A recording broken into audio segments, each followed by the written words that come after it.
baby, don't wanna fall again. This just hurt me.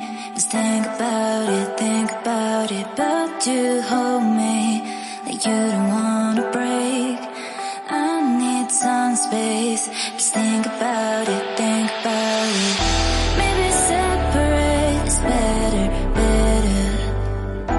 I will love you till forever.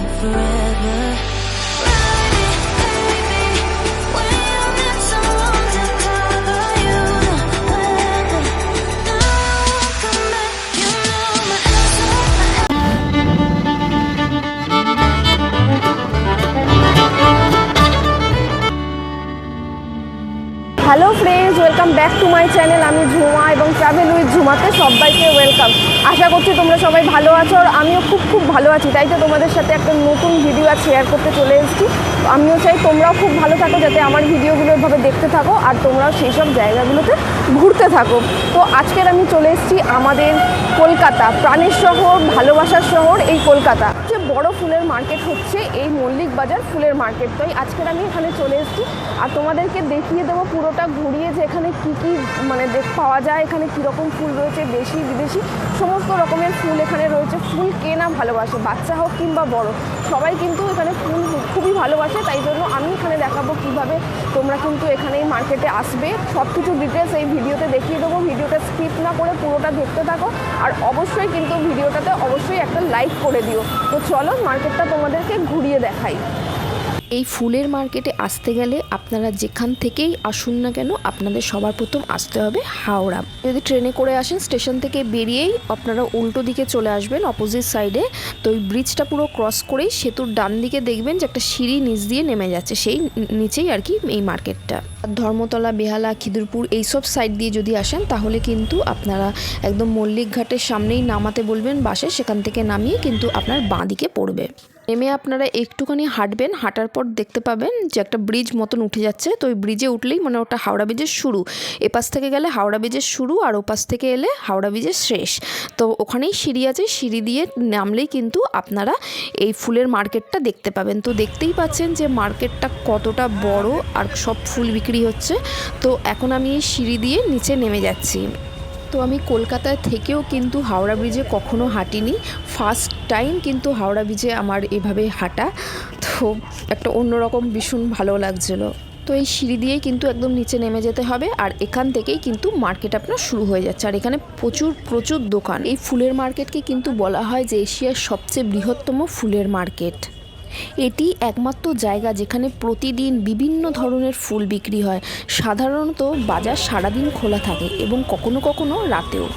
সূর্য ওঠার সাথে সাথে আপনি এখানে হাজার পাইকারদের পাবেন, যারা বিভিন্ন জায়গা থেকে এসে এখানে কিন্তু তাদের জমির যে ফুল সেগুলো কিন্তু সেল করে। ফুলগুলোর বান্ডিল কত করে? 250 টাকা বান্ডিল। এই যে এইগুলো 250 টাকা। কত পিস থাকে ওতে? আর এই ফুলগুলো আর এই অর্কিড 280 টাকা। রং বেরঙের সুগন্ধি ফুলের সুবাসে চারিদিকে একদম মুখরিত হয়ে থাকে। শুধু এই অভিনব বাজারকে চাক্ষুষ করতে কিন্তু বহু পর্যটন এই বাজারে আসেন। কেউ আবার এখানে আসেন বাহারি ফুল কিনতে, কেউ আসেন ছবি তুলতে, উদ্ভিদ বিজ্ঞানের ছাত্রছাত্রীরা আসে নানান রকম ফুল চিনতে এখানে, কেউ আসে প্রি ওয়েডিং ফটোশ্যুট করতে। তাছাড়াও এখানে কিছু ফিল্মের কিন্তু শ্যুটিংও হয়ে থাকে। তো এখানে বিভিন্ন রকমের ফুল আপনারা পেয়ে যাবেন। এই যে কুচো ফুলগুলো দেখছেন, তো এগুলো কিন্তু এক এক সময় এক এক রকম দাম থাকে। তো এনাকে আমি জিজ্ঞেস করলাম এটার দাম কত, তা উনি বলল 60 টাকা করে কেজি।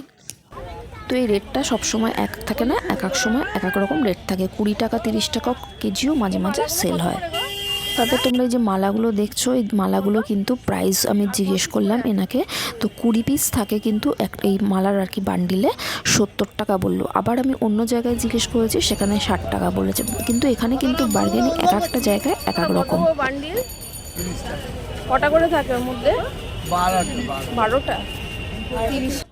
এখানে কিন্তু বিভিন্ন ধরনের গোলাপ পেয়ে যাবে। এই গোলাপের বান্ডেলগুলো কিন্তু এক একটা কোনো জায়গায় 100 টাকা, কোনো জায়গায় 40 টাকা, কোনো জায়গায় 60 টাকা। ফুলের উপর ডিপেন্ড করে কিন্তু এগুলো সব বিক্রি হচ্ছে। চন্দ্রমল্লিকাগুলো দেখুন কত সুন্দর। এই দোকানে কিন্তু প্রচুর ভালো সুন্দর সুন্দর ফুল রয়েছে, চলো তোমাদের দেখিয়ে দিই। দাদা এই ফুলগুলো কত? এটা কটা করে আছে ওর মধ্যে? দেখিয়ে দাও দেখিয়ে দাও।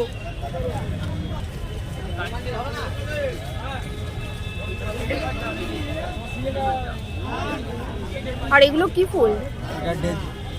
কি ফুল? ডেজি। আর এগুলো কিরকম প্রাইস আছে? এগুলো বান্ডেল? দেখি একটা তুলুন, কিরকম কতটা থাকে দেখি। এই একটা বান্ডেল 30 টাকা, তাই তো? ঠিক। এছাড়াও কিন্তু এখানে তোমরা বিভিন্ন ধরনের ফুলের বুফে পাবে। এছাড়া ঘর সাজাবার জন্য যেগুলো মানে কোনো অনুষ্ঠানে সাজানোর জন্য গেট টেট হয়, সেগুলো সমস্ত কিন্তু এখানে তৈরি করা হয় এবং অর্ডার দিলে কিন্তু এরা তোমাদের হোম ডেলিভারিও দিয়ে দিতে পারে। তো তোমরা কিন্তু এখানে এসে যোগাযোগ করতে পারো, আর যেরকম চাইবে সেরকমভাবেই কিন্তু সঙ্গে সঙ্গে বানিয়ে দেবে। তোড়াগুলো 150 টাকা। আর এইগুলো দিয়ে কি হয়? আচ্ছা, সাজানোর জন্য। আচ্ছা, ওগুলো কিরকম প্রাইস আছে? হ্যাঁ বলো। 60 টাকা 20 বিক্রি হচ্ছে। একটাতে 1 কোটি করে আছে, মানে এক একটাতে 20 পিস আছে, 60 টাকা দাম। বেলপাতা কত করে কেজি? বেলপাতা কত করে ওগুলো? ওগুলো যেরকম নেওয়া যায় 20 টাকা 30 টাকা 5 টাকা যেরকম। না কেজি কি কত? কেজি হিসাবে বিক্রি হয় না। তাহলে কি হিসাবে? মুঠ হিসাবে ভাগা হিসাবে। ও, মানে সবচেয়ে কম কততে দেবে? 30 টাকা যা নেবে। তো তুমি যেরকম চাইবে 10, 20, 30 সেই রকম প্রাইসে কিন্তু ওরা বেলপাতা দিয়ে দেবে। এছাড়াও এখানে কিন্তু ধুতরা, আকন্দ, তারপর বট পাতা, যেগুলো যেগুলো লাগে, তুলসী পাতা, সমস্ত জিনিস কিন্তু ধূপু সব কিছু কিন্তু এখানে রয়েছে। দেখুন কলা গাছও কিন্তু এখানে পেয়ে যাবেন। এই মালাগুলো 300 টাকা 20 না, মানে একটা বান্ডিল কত? বান্ডিলের দাম এই বান্ডিলের দাম 130 টাকা। 130 টাকা। কটা আছে ওর মধ্যে? 10টা। সবই একই। তো অনেকক্ষণ ধরে গোলাপ দেখতে দেখতে আমরা ভেবেছিলাম যে আমরা গোলাপ নেব। তো এখান থেকে আমরা নিয়ে নিচ্ছি। ভীষণই সুন্দর গোলাপগুলো, খুব টাটকা ফ্রেশ ছিল। আর এই দোকানে কিন্তু অনেকটা দামও প্রাইসটা অন্যদের থেকে কম ছিল। তো এই দেখুন, এর মধ্যে প্রায় 25-30টা মতন গোলাপ ছিল। বলেছিল 25টা, কিন্তু বাড়ি এসে মনে হয় দেখলাম আরও বেশি ছিল। ওর মধ্যে ছোট ছোট আরও কয়েকটা ঢোকানো ছিল, কাটা মানে ডাল ছিল না। তো এইগুলোর প্রাইস নিয়েছিল সামথিং 40 কি 50 টাকা এরকম। না বাবা, 100 টাকা করে 3 কুড়ি পিস একটাই আছে। কত করে গো আকন্দ? আকন্দ 150 টাকা, আর এদিকে আছে 80 টাকা। কত করে থাকে একটার মধ্যে? 20 টাকা। 20 টাকা করে থাকে। কোনটা 150 টাকা, কোনটা 100? ওটা 150 টাকা, যেহেতু বড় ফুল, তাই তো? বড় ফুল বলে ওগুলো, বড় মালা বলে এই ফুলগুলো। আর এগুলো 100 টাকা। আমি কিন্তু এখানে দুপুরের দিকে এসেছিলাম, তাই জন্য অনেক দোকানে কিন্তু উঠে গেছিল। তোমরা যদি এখানে ঘুরতে আসতে কিংবা ফুল কিনতে চাও তাহলে কিন্তু একদম সকালের দিকে এসো, তাহলে অনেক দেখতে পাবে। আর এটা কিন্তু ভোর 5টা থেকে খুলে যায়। এখানে হাজার হাজার পাইকারি ব্যবসায়ী কেজি কেজি রঙিন সুগন্ধি ফুল নিয়ে হাজির হন। প্রতি ফুলই টাটকা এবং তাজা। শুধু ফুলই নয়, এখানে পেয়ে যাবে কিন্তু কুচো ফুল, বিভিন্ন ধরনের মালা, ফুলের গয়না, ফুলের চাদর, ফুলের তোড়া, ফাউল গাছের বীজ। অর্ডার দিলে কিন্তু ফুলের নানা জিনিস তৈরি করে দেন শিল্পীরা। সারা বছরই এখান থেকে ফুল রপ্তানি হয় দেশ বিদেশের বিভিন্ন স্থানে। দুর্গাপুজো, কালী পুজোর মতন বড় উৎসব হলে বাজারের আয়তন আরও বেড়ে যায়। সেই সময় কোটি কোটি টাকার ফুল কেনা বেচা হয়। এই বাজার থেকে ইউরোপ, আমেরিকা, মধ্যপ্রাচ্যেও কিন্তু ফুল রপ্তানি করা হয়। পুজো মণ্ডপ, মন্দির, মসজিদ, বিয়েবাড়ি, উৎসব অনুষ্ঠান বাড়ি, হোটেল, রিসর্ট প্রভৃতি কলকাতার সংলগ্ন এলাকায় ফুলের প্রয়োজনে এখান থেকেই ফুল কেনা হয়। অনেকেই বলেন যে বিশ্বের যে কোনো স্থানের ফুলের বাজারের তুলনায় এখানকার ফুলের মূল্য অনেক কম। তো তোমরা ফুল কেনো আর না কেনো, জায়গাটা একবার ভিজিট করে যেও, খুবই ভালো লাগবে। তো ফ্রেন্ডস, আজকের এই ভিডিওটা তোমাদের কেমন লাগলো? এই ফুলের মার্কেট তোমাদেরকে একদম ঘুরে আমি দেখালাম। তো যদি ভিডিওটা ভালো লেগে থাকে প্লিজ ভিডিওটাকে লাইক করে দিও এবং বন্ধুবান্ধব রিলেটিভদের সাথে ফেসবুক, হোয়াটসঅ্যাপ, টুইটারে শেয়ার করে দিও। আর এরকম নিত্য নতুন আরও ভিডিও পেতে কিন্তু আমার চ্যানেলটিকে সাবস্ক্রাইব করে দিও। ভালো থেকো, সুস্থ থেকো। Thanks for watching. দেখা হবে আবারও একটা নতুন ভিডিও নিয়ে, আর একটা নতুন ডেস্টিনেশন, নতুন জায়গা নিয়ে। তো চলো আজকের মতন এখানেই টাটা।